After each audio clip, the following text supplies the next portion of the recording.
Hello दोस्तों, कैसे हो आप सभी। आज मैं आपके लिए कहानी लेकर हूँ। तुम अपनी माँ के बारे में ऐसा कैसे सोच सकती हो।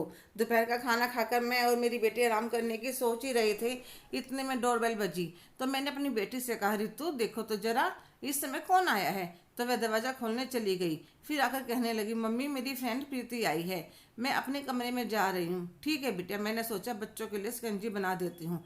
और शिकंजी बनाकर उनके कमरे में गई तो उनकी बातें सुन गेट पर ही रुक गई। प्रीति कहने लग रही थी, अरे यार इस बार स्कूल में सुना है मदर डे मनाया जा रहा है। तुमने कहाँ से सुना? अभी तो मदर डे का मैं 1 महीना बाकी है। मैंने 2 मैडम्स को आपस में बात करते सुना था। इस साल मदर डे पर सब बच्चों की मम्मी को बुलाएंगे। कुछ डांस प्रोग्राम होगा, कुछ एक्टिविटीज़ भी करेंगे। तो अच्छा है ना यार, तुम इतनी टेंशन में क्यों हो रही हो? या तू नहीं समझेगी, तेरी मम्मी तो सर्विस वुमेन है, पर मेरी मम्मी तो वह साड़ी में लपेटकर बालों का जूड़ा बना पूरा दिन घर के कामों में लगी रहती है। मैं तो पेरेंट्स मीटिंग में भी अपने पापा को ही ले जाती हूँ, पर अब क्या करूँगी, अगर स्कूल वालों ने मम्मी को लाने को बोल दिया तो सारी बात सुनकर मैं कमरे के अंदर आ जाती हूँ। लो बच्चों शिकंजी पी लो। थैंक यू आंटी जी, मैं वहीं बच्चों के पास बैठ जाती हूँ। प्रीति तुम्हें पता है ना, तुम्हारी मम्मी और मैं कॉलेज टाइम से एक दूसरे को जानती हैं। हाँ आंटी जी, मम्मी बता रही थी। एक राज की बात बताऊं, वैसे तो तुम्हारी मम्मी मेरी बेस्ट फ्रेंड है, पर कभी कभी मुझे उससे जलन होती थी। क्यों आंटी जी? क्योंकि तुम्हारी मम्मी हमेशा कॉलेज में टॉप करती थी, और जिस टॉप में तो इतनी जचती थी, सारी कॉलेज के लड़के उससे बात करने के लिए तरसते थे। सच आंटी जी? मेरी मम्मी इतनी होशियार और स्मार्ट थी, और नहीं तो क्या। कॉलेज पास करते ही हम दोनों की नौकरी लग गई। कमाल की बात है, दोनों की शादी भी एक शहर में हो गई, एक ही मोहल्ला था। पर उसकी और मेरी सिचुएशन में बहुत फ़र्क था। ऋतु के दादा दादी चाचा के साथ गांव में रहते थे, पर तुम्हारी दादी और मम्मी पापा एक साथ रहते थे। तुम्हारी दादी का स्वभाव भी बहुत अच्छा था। जब तुम्हारा जन्म हुआ तो वह बहुत खुश हुई थी। कोई भी आता उससे कहती, हमारे घर लक्ष्मी आई है। तुम्हें तुम्हारी दादी ही संभालती थी। तुम्हारे मम्मी पापा दोनों जॉब पर जाते थे, पर मेरी ऋतु को तो मैं आया के भरोसा छोड़कर जाती थी। मेरा पूरा दिन टेंशन में जाता था, कहीं मेरी बच्ची रो तो नहीं रही।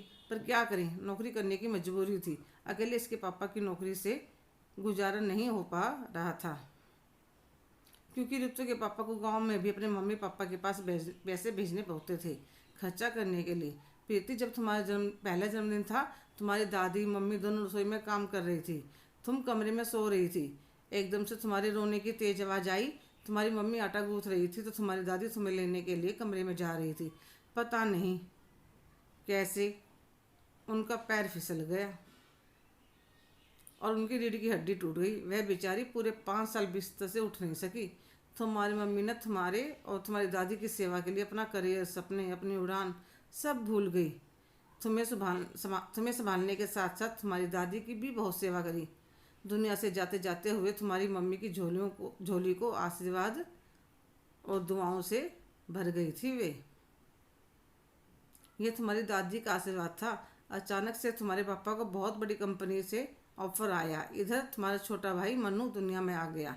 तुम्हारी मम्मी ने अपनी पूरी जिंदगी तुम दोनों को बड़ा करने में लगा दी, और अब तुम्हें उन्हें कहीं लेकर जाने में शर्म आती है।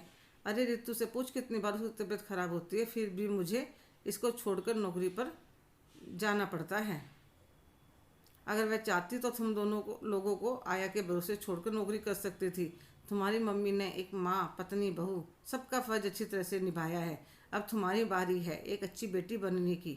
जाओ अपनी माँ के साथ टाइम स्पेंड करो, उसे मॉल पार्लर जिम लेकर जाओ, ताकि वे अपने पुराने दिन याद करके फिर से उन्हें जी सके। प्रीति की आंखों में आंसू आ जाते हैं और कहने लगी, आप सही कह रही हो आंटी जी। अब मैं मेरी मम्मी को खूब सारा टाइम और प्यार दूंगी। और प्रीति अपने घर आ जाती है। दरवाज़ा भाई ने खोला। मैंने उससे पूछा, मम्मी कहाँ है? अपने कमरे में सो रही है। मैं चुपचाप से जाकर उनके चेहरे की तरफ देखती हूँ, और मुझसे पहले ही चेहरे की चमक खोने लगी थी। घर में किसी चीज़ की कमी नहीं थी, पर औरतों को अपने लिए कुछ करने की आदत कहाँ होती है। उनकी दुनिया तो बच्चों और पति के चारों तरफ ही घूमती रहती है। इतनी देर में मम्मी की आँख खुल जाती है। आ गई बिटिया, चलो तुम दोनों भाई बहन के लिए दूध बना देती हूँ, मैं भी चाय पी लूँगी। नहीं मम्मी, आज से आप भी हमारे साथ दूध लेंगी। पूरा दिन में कम से कम एक बार तो दूध पिया करो। अरे बेटा, मेरी आदत छूट गई है। कोई बात नहीं मम्मी, अब हर रोज़ मैं बना कर दिया करूँगी। वह अपनी मम्मी को ज़बरदस्ती दूध का गिलास है पिला देती है। मम्मी संडे को मॉल चलेंगे। बेटा, मेरी आदत छूट गई है। मैं घर से बाहर कहीं जाने का मन नहीं करता। चलोगे तो तभी तो मन करेगा। मम्मी और मैंने सामने वाले जिम में आपका नाम लिखवा रही हूँ,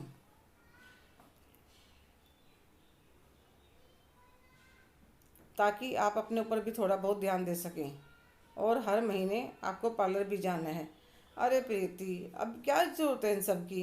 मम्मी, अभी तो ज़रूरत है। अब आपके बच्चे बड़े हो गए हैं, अपना ध्यान खुद रख सकते हैं। अब प्रीति अपनी मम्मी का पूरा ध्यान देने लगी थी। उन्हें अपने साथ मदर डे पर स्कूल में लेकर गई। प्रीति ने अपनी मम्मी का खोया हुआ आत्मविश्वास वापस लाकर ही दम लिया।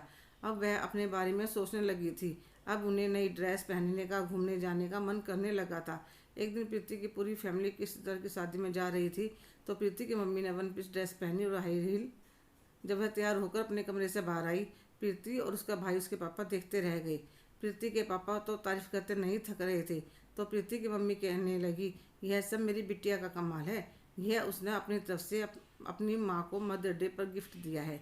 घर की जिम्मेदारियों के नीचे अपने आप को भूल बैठी थी। उसे जगाया, भागकर गले लग जाती है।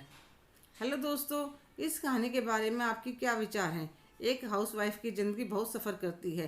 क्या उसके परिवार का फ़र्ज़ नहीं बनता कि वह उस केयर करे? अगर यह कहानी आपको अच्छी लगी तो आप कमेंट करके ज़रूर बताइएगा।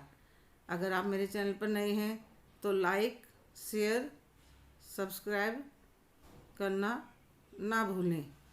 धन्यवाद।